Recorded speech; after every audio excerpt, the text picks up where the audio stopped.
Ka thonë Rasulullah alayhi salam, a doni t'ju njoftoj juve për punën më të mirë që keni mundësi me bë, edhe punën më të pastërt te Allahu Azza wa Jall, edhe punën e cila ju ngrit juve mas shumtin e për shkallë, darexhetet ndaja, punë e cila është më e mirë se sa lufta për hir të Allahut Azza wa Jall, në të cilën luftoni e vrani të tjerë edhe vrahani vet.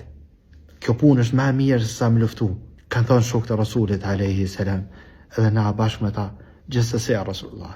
Kalzona, ka thonë Muhamedi alayhi salam, dhikrullah, përmendja Allahut, me përmend Allahun Azza wa Jall. Tani ka thonë Muhamedi alayhi salam në hadith tjetër, e dhikri më i mirë, përmendja më e mirë e Allahut Azza wa Jall është thanja la ilaha illallah. Çka do që të bjen men për dhikrit, subhanallah, alhamdulillah, la ilaha illallah, Allahu akbar, la hawla wala quwwata illa billah. Këtë janë të mira, më e mira ty në është la ilaha illallah. Kështu që thuni shpesh këtë ditë o musliman, puna më e madhe që mundesh me bën këtë ditë është dhikri Allahut Azza wa Jall.